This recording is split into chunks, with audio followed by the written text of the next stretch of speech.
that's what I thought it was.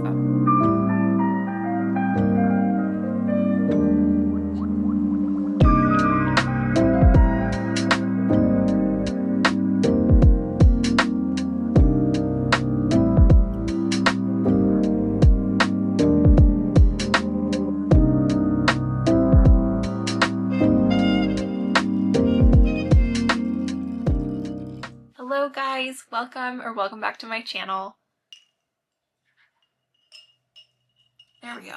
Welcome back to another reading vlog. I really hope you guys enjoyed my first one. For this one, I'm going to be starting Cleopatra and Frankenstein, which I'm so excited to read. I've seen so many people read this and either absolutely love it or absolutely hate it. So I'm really interested to find out why and which way do I lean.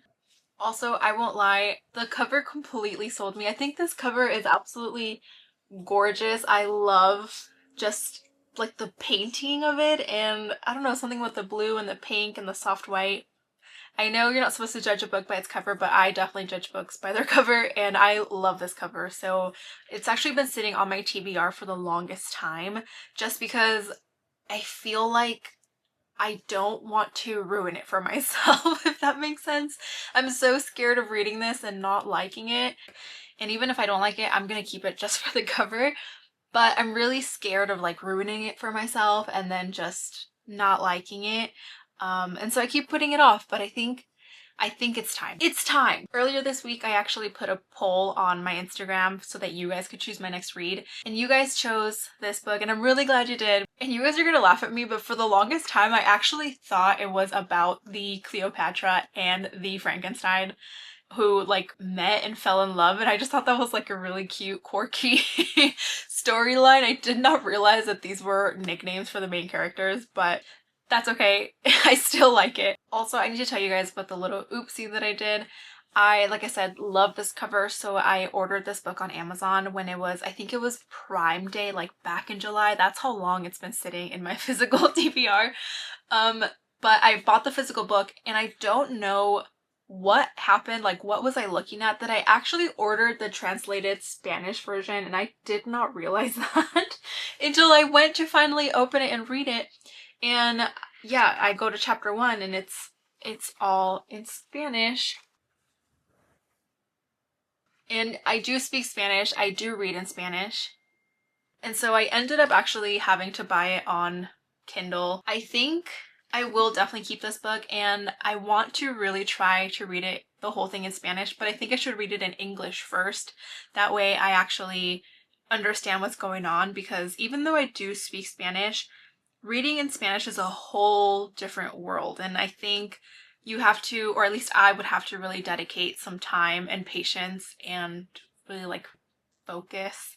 So we're gonna start this today, and I'm excited to see what the hype is all about. Also, I really want to share with you guys that this week I'm actually going to be doing my Legree training, and I'm so excited. By the end of the week, I'm going to be Legree level 1 certified, so I will actually have the opportunity to become a Legree instructor. And so today I'm wearing my Legree Pit Crew shirt. So I'm really excited to learn about all the ins and outs of Legree and teaching Legree, but I am terrified about it, not gonna lie.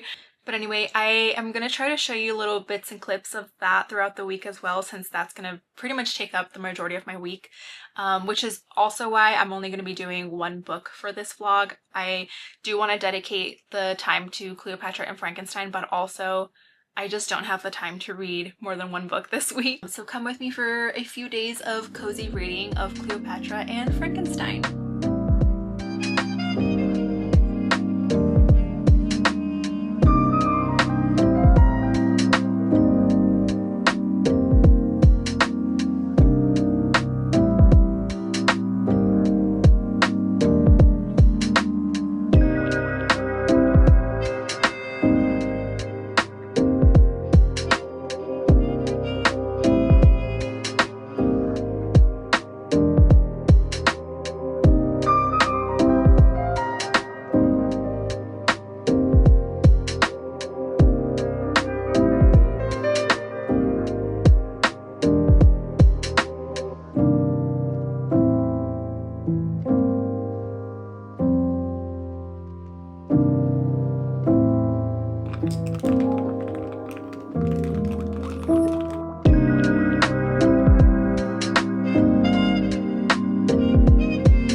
Okay, I am halfway through Cleo and Frank. And so far, I really like that it's not your typical like rom-com slash romance book. It's kind of quirky.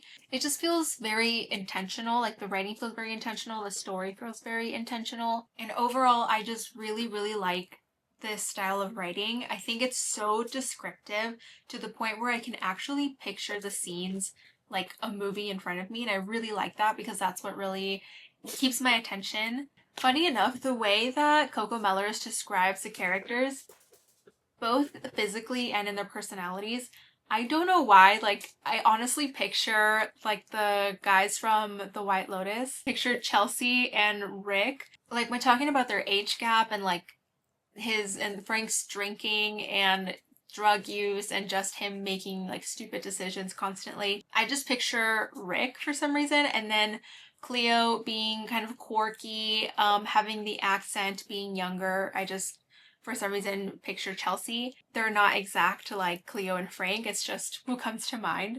Chaotic and unhinged energy. Anyway, the writing is definitely my favorite part so far. I really like that this isn't your typical Hallmark romance. It's very messy. There's so many layers to it.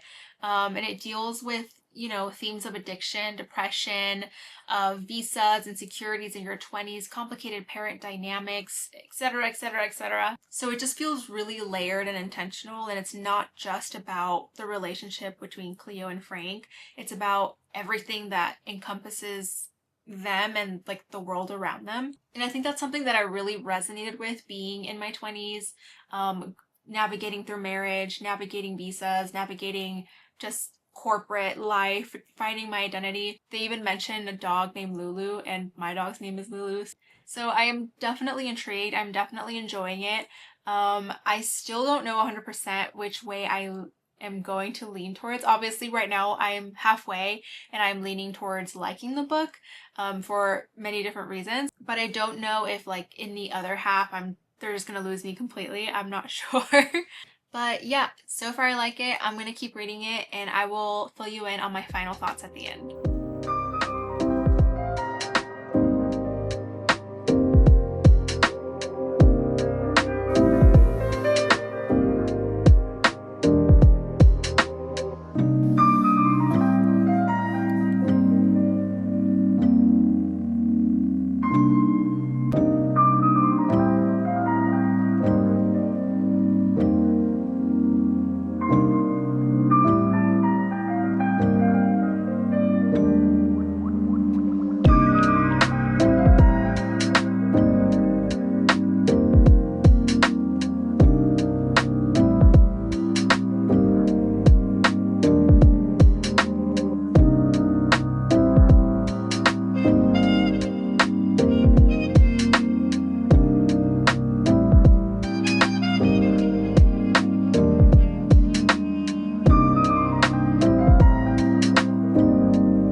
Higher the better. I'm on day 4 now of my Legree training and I'm exhausted. I did not get to film or like sit down and read nearly as much as I wanted to, but I did finish Frankenstein and Cleopatra. I keep saying it backwards. I finally finished Frankenstein and Cleopatra and I really, really liked it. I will say I definitely do not classify this as a romance. I feel like when people talk about it, they talk about it like an unconventional romance. And to be fair, that's what I thought it was. But after getting through the second half, I would definitely classify this more as a literary fiction or like a drama. And I still stand by the fact that I love the author's writing. I love the way the book is written. It is so descriptive. And it really just it really catched like my attention, and it had me in a chokehold. Like I could not put this book down, and the fact that I had such a busy week meant that I was listening to it on audiobook every single time that I had to put it down. And I think it's one of those books that the more you read it, so like if I were to read it again, you get deeper into different layers that you probably didn't see the first time. And so I think this is definitely a reread for me. My only critique that I would say is the side characters. I felt like they were slightly disconnected from the main relationship. I almost felt like their stories could have been their own book. Like it could have been a book about Zoe and then a separate book about Quentin, because their stories were interesting, and I think there is some form of there's a relatable aspect to them, but I don't entirely know if they necessarily add value to the main plot. And yeah, I was really surprised even at the end that Quentin wasn't even a part of Cleo's life, which just made me think back of like, well, why even include a whole chapter about him? About the ending. A lot of people hate the ending. I personally am not mad about it.